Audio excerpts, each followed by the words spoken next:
রাঘবপুরের মাঠপাড়ার বাসিন্দা হস্তচালিত তাঁতশিল্পী পিকলু রায় সিল্কের সুতোয় তৈরি করেছেন রামায়ণের ঘটনা সম্বলিত আস্ত একখানা শাড়ি। তিনি এই শাড়ির নাম দিয়েছেন রামায়ণ। শাড়িতে ফুটিয়ে তুলেছেন রামের বনবাস থেকে রাম রাবণের যুদ্ধ হয়ে অযোধ্যায় ফিরে রামের অভিষেক পর্যন্ত।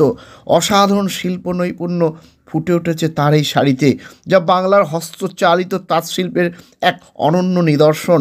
শিল্পীর ইচ্ছা 22শে জানুয়ারি অযোধ্যার রাম মন্দিরে সরাসরি উপস্থিত থেকে শাড়িটি দেয়ার।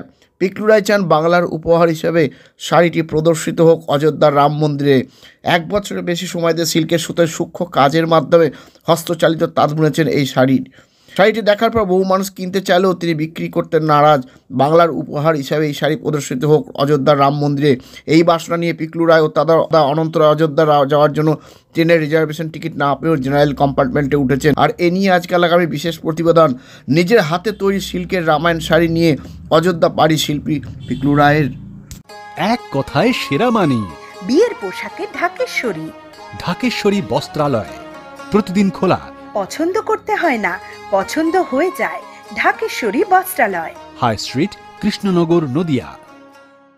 আমি তো প্রথমে জানি না, তারপরে শাড়িটা দেখালো, তারপরে এরকম বললো মা সীতার জন্য আমরা অযোধ্যায় কীভাবে যাবো, কীভাবে ওই শাড়িটা আমরা দান করব, তার একটা ব্যবস্থা যদি এখান থেকে করে দিত ভালো হতো।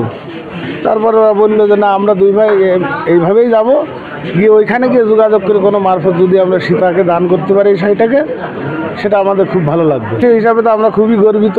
প্রথমে শুনিয়ে আমি খুব আনন্দিত হলাম যে ওরা দুই ভাই যাচ্ছে, আমাদেরও ইচ্ছা হয় যাওয়ার, কিন্তু আমরা যেতে পারলাম না।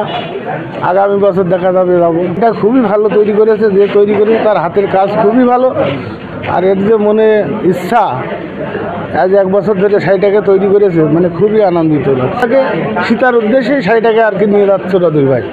আমাকে অনেক আগেই বলেছে দাদা আমি এরকম একটা শাড়ি তৈরি করছি, তো আমি বললাম যে খুব ভালো কথা। তো আমাদের তো রাম জন্মভূমি যেটা অযোধ্যায় যে মন্দিরটা নির্মাণ হচ্ছে, তো সেখানে তো অনেক আমির ব্যক্তি অনেক কিছু দিচ্ছে, তো আমরা সাধারণ গরিব মানুষ, তো আমরা যদি একটা কিছু দিতে পারি। তো শাড়িটা রিসেন্ট কয়েকদিন আগে এসছে, শাড়িটা আসে আমি দেখলাম, শাড়িটা দেখে ভাই বলছে যে আমি দাদা রাম মন্দিরে শাড়িটা দান করব। তো আমি বললাম ঠিক আছে চল, তাহলে আমরা দুই ভাই মিলেই যাই। ঠিক আছে, তো আমরা দুই ভাই মিলে কালকে ডিসাইড করেছি যে আমরা আজকের ট্রেনে, আমরা তাও কোনো টিকিট কাটতে পারিনি, আমরা জেনারেল টিকিট কেটে মোটামুটি ফাইন দিয়ে হোক রিজার্ভেশনে আমরা যাওয়ার চেষ্টা করছি। অবস্থায় আমাদের যদি একটু সহযোগিতা করে যে তো আমরা পৌঁছাতে পারি, শাড়িটা মাসটার উদ্দেশ্যে আমরা দান করতে পারি, তো আমরা খুবই গর্বিত মনে করব। খুব ভালো লাগছে, আরও বেশি ভালো হবো। শাড়িটা যদি ওই মন্দিরে দিতে পারি তখন আরও বেশি ভালো লাগবে। 1 বছরের বেশি লেগেছে। আমার মনে অনেক দিন ধরে ইচ্ছা ছিল এই ধরনের একটা কিছু করব, তা সেটাই মনে মনে করতে পেরেছি এবং ভালো লাগলো। লেগে শাড়িটা দেখে আরও বেশি ভালো লাগলো। লেগে শাড়িটা যখন অনেকে কেনার জন্য অফারও দিয়েছে, কিন্তু আমি দেখলাম যে না, এই শাড়িটা আমি বিক্রি করব না, আমি এই শাড়িটা মন্দিরে দিতে পারলে আমি সন্তুষ্ট হব বেশি। আমরা দুইজন মিলে, আমি আমার দাদা দুজন।